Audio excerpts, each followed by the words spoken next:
Good morning, philosophers. It is time to start the next book for morning reading. I thought about this way more than usual, actually. It's easy for me to forget the purpose of these streams. It's easy for my my habits for designing good content for the channel to kick in and take over and affect what I'm doing. And I have to constantly remind myself to make sure and keep these morning think times about me doing what I would do if I wasn't doing the stream. And so the pressure was to continue with a new book along the sort of same lines that I had been doing. But I'm sick of ancient Athens right now, to be honest. And I know if I read more Stoics, like if I moved on to another one, I have a stack of Seneca's, I have Seneca's books, I have Epictetus's, or I have Seneca's book, I have 2 volumes by Epictetus. I have a bunch of Stoics that we could read next, but man, I need a break. I need to move on to something else. And I thought about switching over to the Epicureans, Epicurus himself. We can get into that another day. But yeah, I want a complete break from that. So the book I'm going to be reading in the mornings next is one by an anarcho-capitalist libertarian named Michael Edelstein, who, if you watch the Anarchast channel, you would have seen me interview relatively recently. He is let's see, what is he? Specifically, I don't want to get his actual. He's a doctor, PhD. He's a therapist. And this book is titled 3-Minute Therapy. Change your thinking, change your life.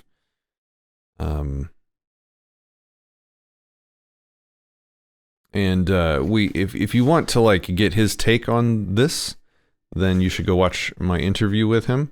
But obviously, after I talked with him in the interview, it piqued my interest to read his book and to dive more into his theory. So this is a therapy method that my brain is blank as soon as I hit stream. He has rational emotive behavior therapy, REBT. Is his therapy method. And as I learned in the interview, it's based on some of the precepts of Stoicism that I very much agree with. This is a new type of therapy methodology that I haven't heard of or encountered before him, so that's going to be interesting. I think prior to reading this book, which I have not yet read, if you ask me today what my favorite most beneficial therapy method is, I would tell you that it's internal family systems therapy, because it's something that you can work through on your own. This appears to also be like that. And those are the kinds of therapy methodologies, self-work methodologies, that I think are the most useful, because it doesn't involve trusting some unknown doctor with your secrets and mental life and health, and if you teach yourself how to work on yourself and improve yourself, well, that's something that will benefit you every minute of every day of your life for the rest of your life, as opposed to coming in 1-hour bursts that are extremely expensive, once a week or month, or however often you would work with a therapist. So that's one of the main things that I liked about internal family systems therapy. And his description of this methodology in our interview seemed pretty useful as well. So I'm going to start reading this book in the mornings, and maybe that'll be a good palate cleanser for whatever comes next afterwards. But this will certainly be a break from the Stoics. I hope you guys enjoy. Let's get started. So again, this is 3-Minute Therapy, Change Your Thinking, Change Your Life, by Michael R. Edelstein, PhD. Forward. Hold on. We always got to read the copyright page. Copyright 2019 Michael Edelstein. Oh, no. 3-Minute Therapy was first published in 1997. All rights reserved, except for brief quotations in critical art. No part of this publication may be reproduced or transmitted in any form or by any means, electronic or mechanical, including photocopy, including... Okay, so we're going to violate the copyright with this series, me reading it, I suppose. Even well, no, it's with commentary. That's a exception for copyright law, so I should be safe there, but it looks like it wants the prior written permission of the publisher. So maybe this was a requirement imposed or agreed to between him and his publisher. Still not a good look, man. Okay, anyway, moving on. Forward. In my long career as a therapist, I am reminded continually that just about all people are both born and reared with neurotic tendencies. They have ample opportunity to rehearse these dysfunctional actions, which are practiced both consciously and unconsciously, before they think seriously of reducing them. Most resist giving up their disturbances, even when they see how destructive they are. They have already developed a low frustration tolerance, and are unwilling to work with sufficient energy to change themselves. Of course, it takes significantly longer than 3 minutes to dislodge the many dysfunctional aspects of a troubled personality. But the clear and simple exercises advocated by Dr. Edelstein, exercises that are totally consistent with my principles of rational emotive behavior therapy, can be practiced in 3-minute segments, to be repeated several times a day for maximum benefit. Most people do not know how to change their neurotic thoughts and actions in order to reduce their disturbed feelings. I witnessed this in my patients after I had practiced as a psychoanalyst for 6 years in the early 1950s. I created rational emotive behavior therapy in order to solve this important problem in my practice and began using the system in January of 1955. It became quickly apparent that this system was a highly efficient form of psychotherapy that, over time, quickly identified problems in thousands of my patients.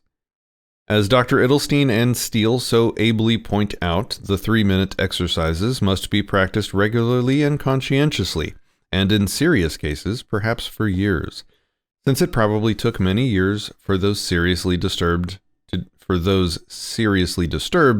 to develop the dysfunctional or neurotic thought patterns, and that have created the problems. As humans, we seem to have a talent for disturbing ourselves about innumerable unpleasant events that occur in our lives. We then may react to those adversities by making ourselves feel sorry, displeased, or disappointed. Ooh, the subtle language that is powerful.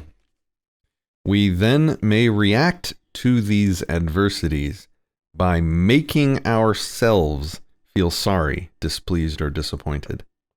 There it is. That's the Stoicism. All normal reactions.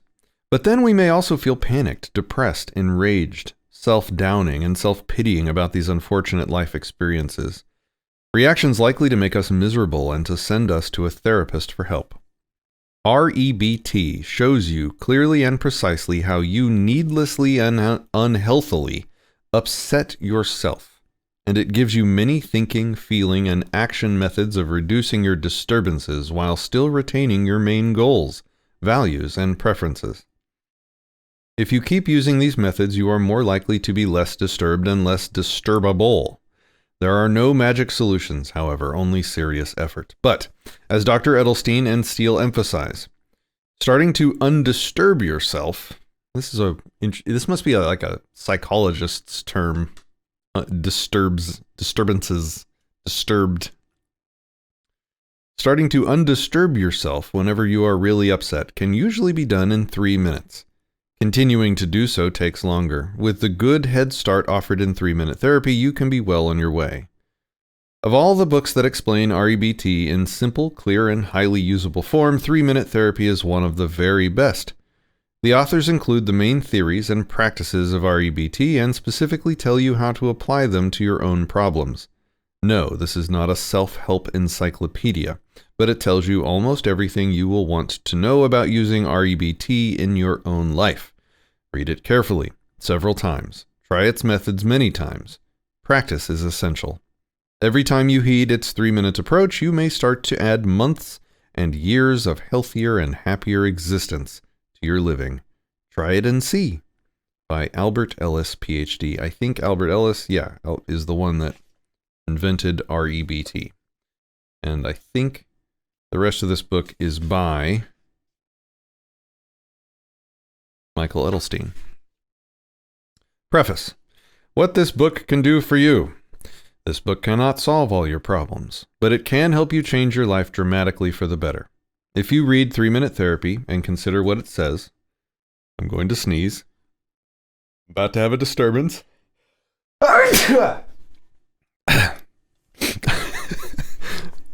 If you read 3-Minute Therapy and consider what it says, you will find yourself looking at the world in a different way. Emotional troubles, your own and other people's, will seem less mysterious and less powerful. You will understand that a great deal of advice offered by many therapists and counselors often only make matters worse.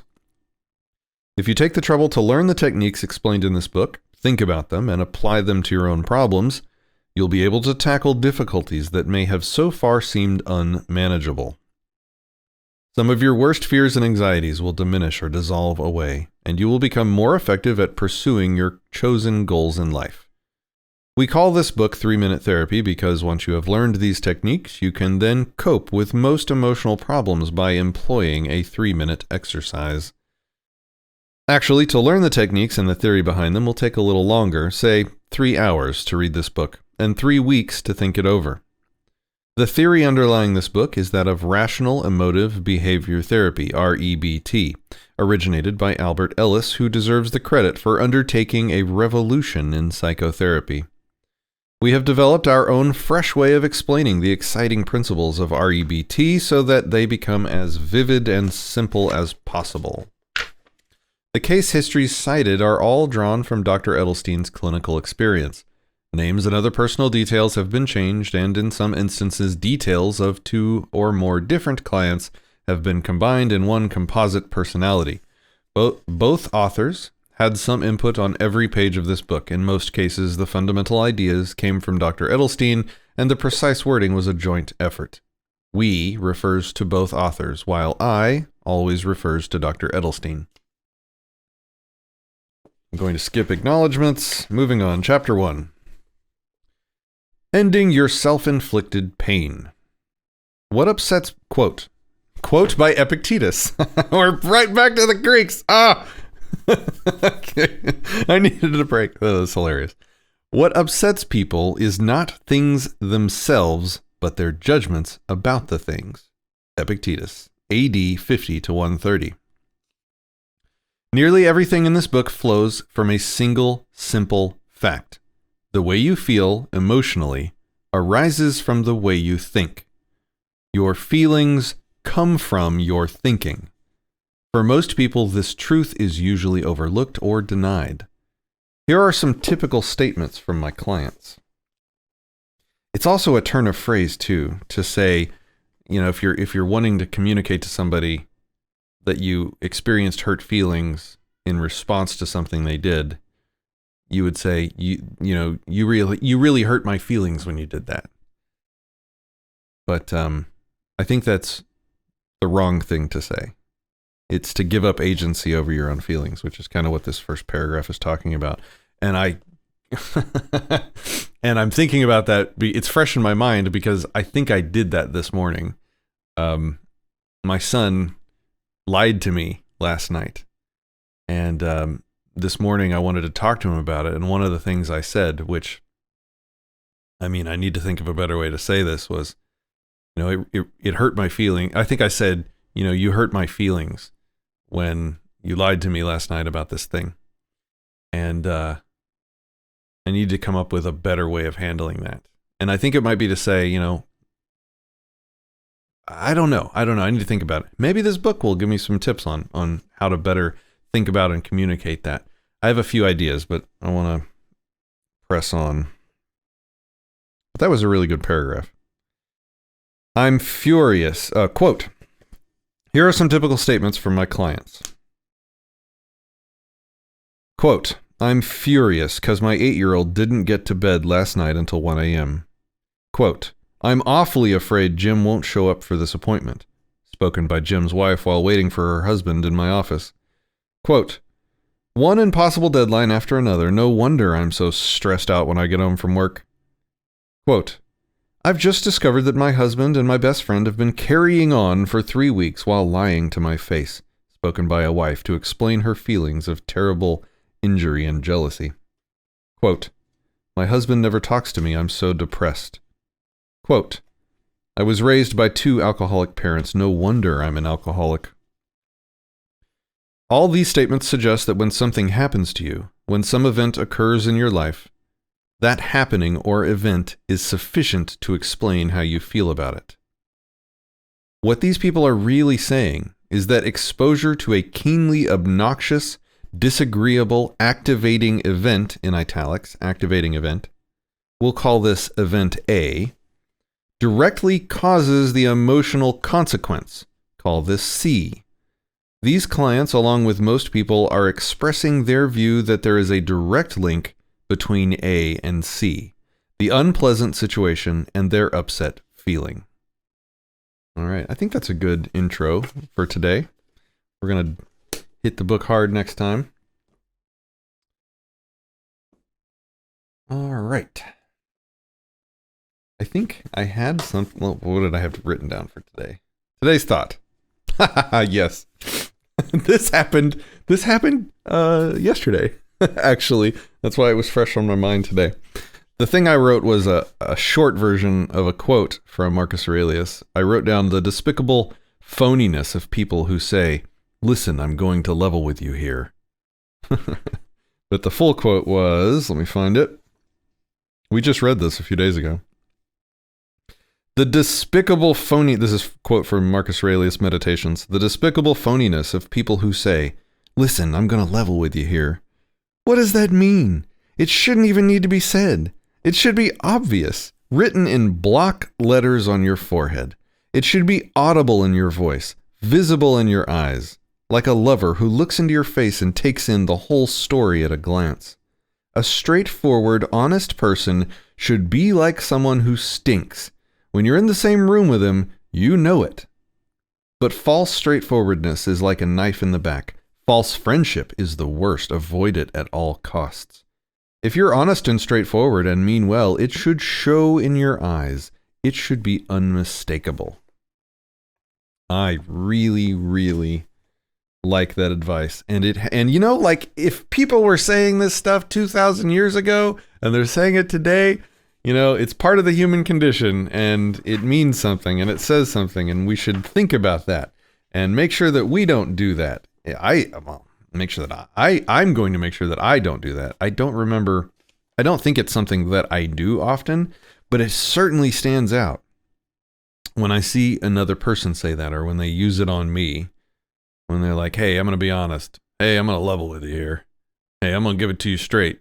Like when they say those things, the first thought that pops in my head is, what were you doing a minute ago before you decided to start being straightforward with me? It's like, I expect everyone I associate with to be this way all the time, and to always level with me, and to always be honest, and to always be upfront with me.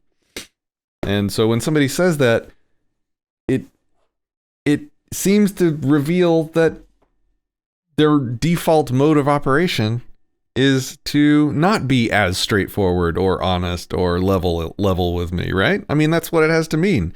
Either that or it's just like a turn of phrase that people say when they're trying to prepare you for something blunt or abrupt or rough that they're about to say to you. But man, pick something else. Pick something that doesn't imply you're not dishonest as a matter of course, please.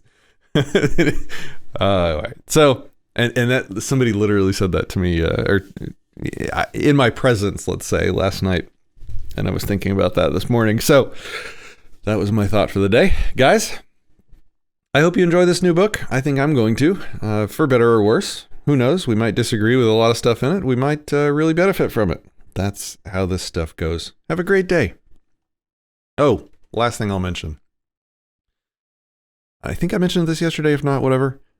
YouTube, the new YouTube channel Think Time limits the number of videos I can upload each day, and so I'm still uploading the whole back catalog of Think Times from Disenthrall.